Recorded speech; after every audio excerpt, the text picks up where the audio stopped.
Good evening, I'm Azana, and welcome to Hot Talk.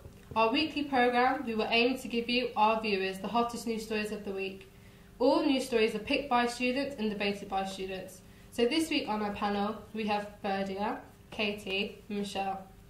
Our hot news topic of this week is, with Prince Charles' recent trip to the Middle East and his public comments about the radicalisation of British Muslims, it is believed amongst palace insiders that he wants the monarchy to have more of an active role within the political system. So the question I put to the panel is, when Charles becomes king, should the monarchy gain more political control? Farida? Well, I don't think they should have more control. I don't think anyone really thinks that. I think, Charles chiming in about extremism, it's a societal issue, and it's not that odd that he'd be concerned about it. I mean, maybe it's not a great idea for the monarchy to be sort of passing down judgment on young British Muslims. They're not really people that they look up to, but I don't think it really means he's getting involved more in politics. He's part of his mum is the head of state, and he's the prince. He's involved in that. So him visiting Saudi Arabia, I think it's more diplomatic than political. I don't think it's really changing anything. Okay, Katie. My concern is that he's not an elected member of state. So the fact that nobody has democratically put him in charge of the country. He's not in charge of the country, but he represents us. So when he goes to places like Saudi Arabia and speaks to heads of monarch and stuff, he's a representative of the UK, and what he says will have an impact on foreign policy. And I think that's damaging when he hasn't been elected democratically by this country. So, I mean, I'm not in favour of the monarchy at all. I think that we should get rid of the monarchy and replace it with more of a presidential style system like they have in France and America. Interesting, Michelle.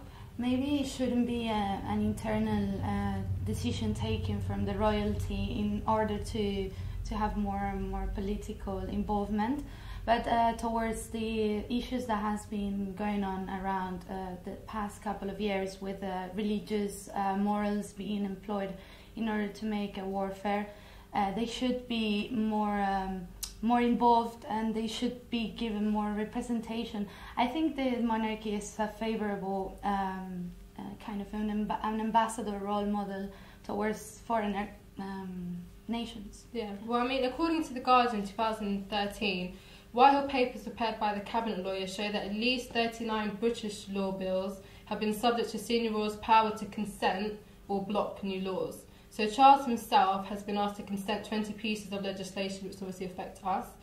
The consent is also needed and affects the Duchy of Cornwall, which is obviously where the royal family gain their money. The Queen and Charles have both been in power over laws affecting their sources of income, basically. So what do you guys think about that? Well, to me, that's incredibly worrying. I mean, we're meant to be a democratic nation, one of the most democratic in the Western world. Like, we should be seen as one of the most democratic in the whole world. So why are we having this archaic monarch dictating things so important to the country and having this kind of power?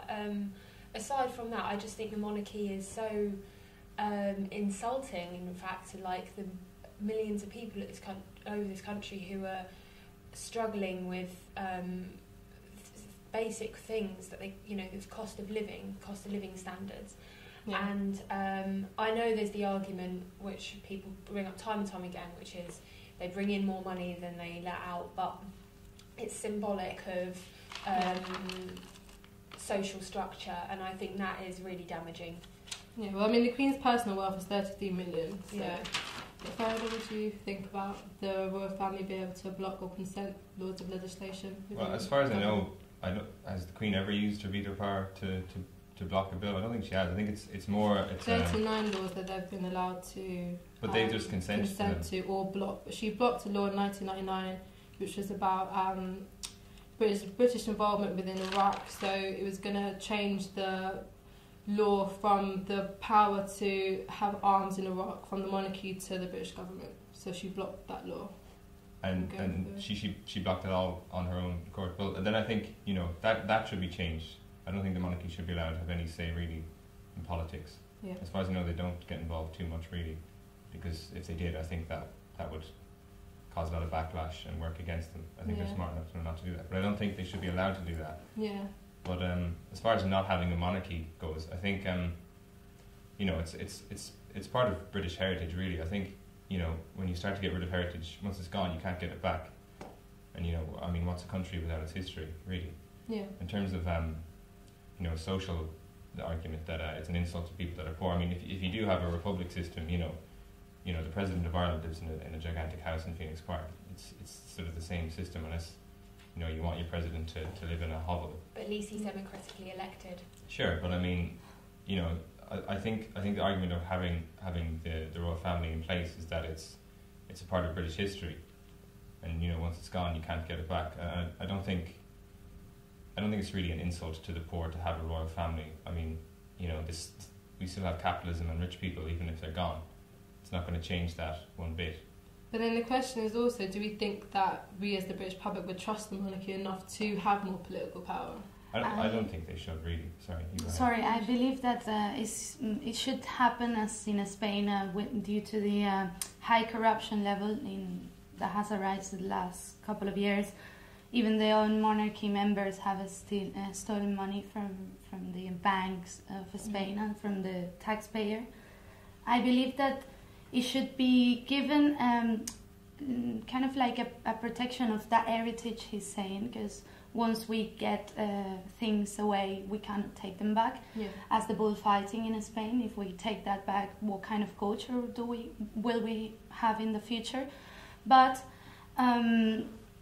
I believe that it should be institutionalized in a way, but as if it were a museum. Like, we should have these people as this kind of old history we had of imperialism, because it's important for Britain, but not in that marvelous and grandeur way we're having it now, and not for the taxpayer. And it's not fair for areas such as East London, where we have a lot of homeless and a lot of poor people, poor babies, young girls having 6 or 7 children, to be paying and funding a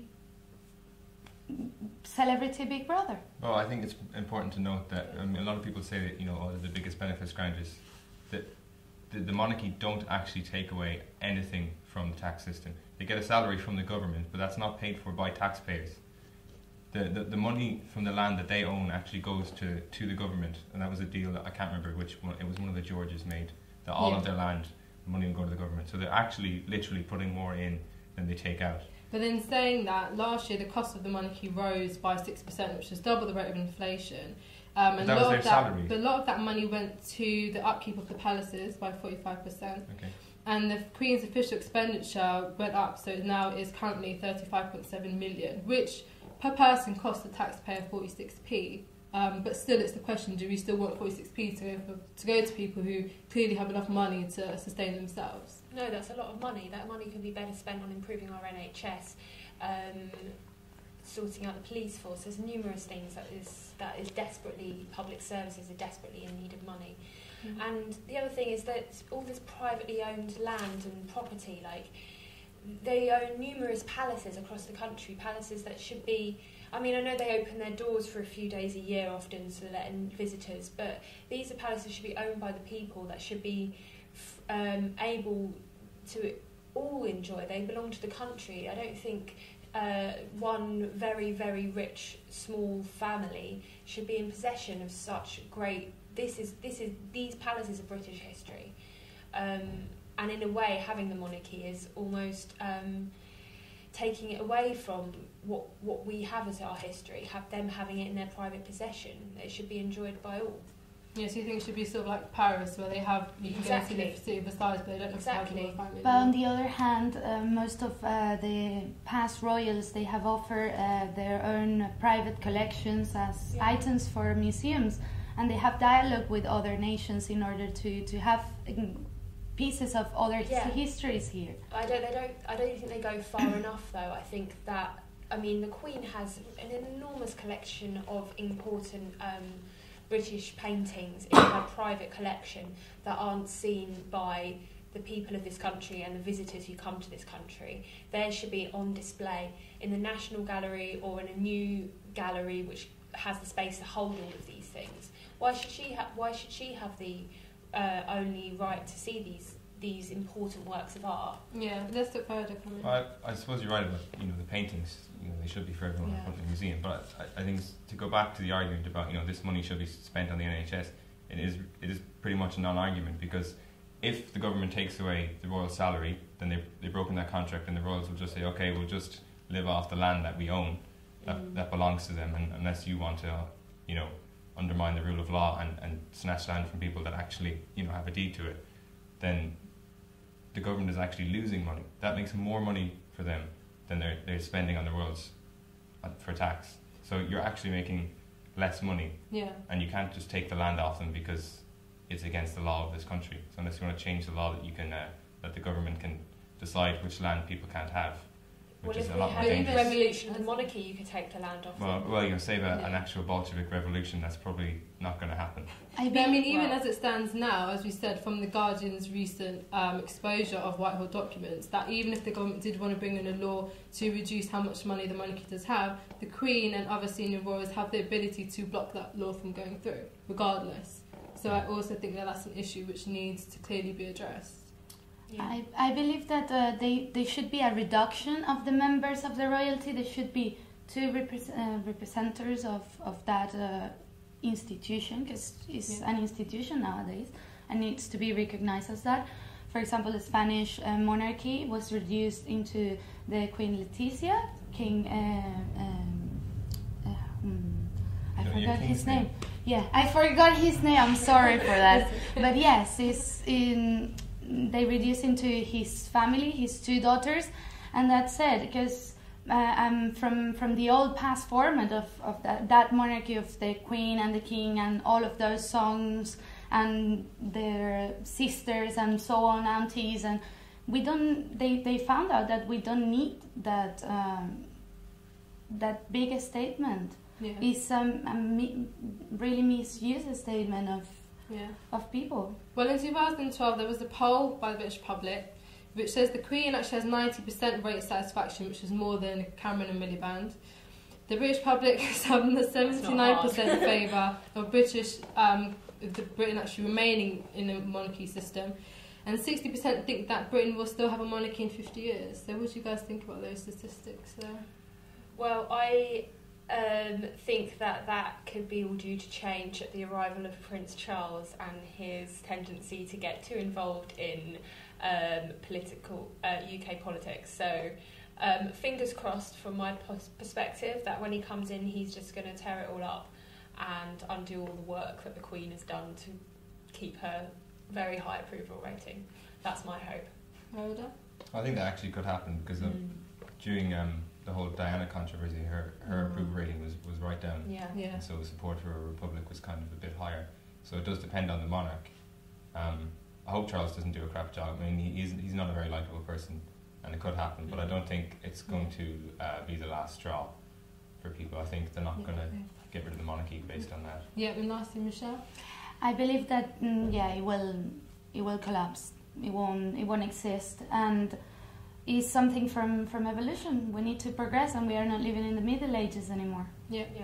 Brilliant. So that's all we've got time for this week. Check in next week for more Hot Talks.